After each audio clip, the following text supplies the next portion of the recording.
পূর্ব মেদিনীপুর থেকে সঙ্গীতা। তোমরা সবাই কেমন আছো? আশা করছি যে যেখানে আছো সুস্থ এবং ভালো আছো, আমরাও ভালো আছি। যেহেতু আমি জামাই ষষ্ঠীতে এসেছিলাম, তাই ভাবলাম যে মায়েদের বাড়িটা তোমাদের সাথে একটু শেয়ার করা যাক। তো আমার মায়েদের নতুন ছাদ হয়েছে, তো কয়েকদিন ধরেই হয়েছে, তো আমার আসা হয় না, যার কারণে আমি তোমাদের সাথে শেয়ার করতে পারি না। তো ভাবলাম যে ষষ্ঠীতে এসেছি যখন, তাহলে মায়েদের বাড়িটা শেয়ার করা যাক। তো এই দেখো, তো সাইডটাতে এরকম এত গাছপালা লাগানো আছে যে খুবই ভালো লাগে। গাছপালার মধ্যেই এই বাড়িটা, আর এটা আমার জেঠুর বাড়ি। তো জেঠু জেঠিমা খুবই ভালো, যারা আমায় খুব ভালোবাসে। আর এই যে থেকে দেখো মন্দিরটা কত সুন্দর লাগছে দেখতে। এই যে সামনের রাস্তাটা, পরিবেশটা বেশ সুন্দর। তো ভাবলাম তোমাদের সাথে একটু শেয়ার করা যাক।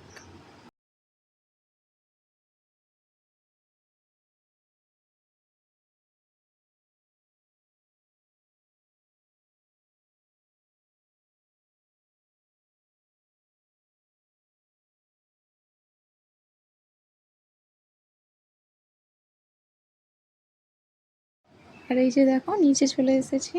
আর এটা কি বলো তো, দেখে মনে হচ্ছে যেন একটা সবুজ মাঠ, কিন্তু না, এটা সবুজ মাঠ না, এটা আসলে একটাই পুকুর।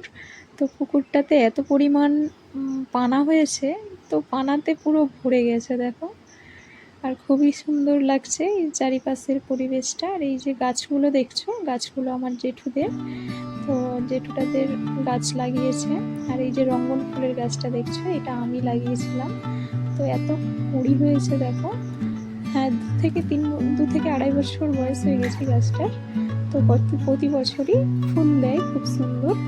তো ভাবছি আরও কয়েকটা ফুলের চারা বসাবো, তো দেখতে থাকো। আর এখানে দেখো এত সুন্দর চারাগুলো হয়েছে।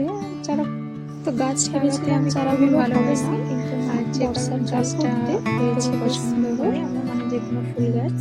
আর এখানে দেখো টগর ফুলের গাছ। আর এই যে মালমেটেলসগুলো পড়ে আছে, মানে ছাদ দেওয়ার পরে যেসব বালি কুচি এগুলো বেশি হয়ে গেছে। তো এখানে দেখো দুটো লেবু ধরেছে গাছে, খুব সুন্দর। তো এইটা আমার মায়েদের মন্দির, মানে হরি মন্দির। আর এই যে সামনের ঠিক এরকম লাগে। আর জানি না তোমরা কে কেমনভাবে দেখছো, তবে আমার চোখে আমার বাবার বাড়ি মোটামুটি মধ্যবিত্ত হলেও খুবই সুন্দর। তো সামনের রাস্তাটা ঠিক এইরকম। আর তো বন্ধুরা, তোমাদের কেমন লাগলো তোমরা একটু কমেন্ট করে জানিও।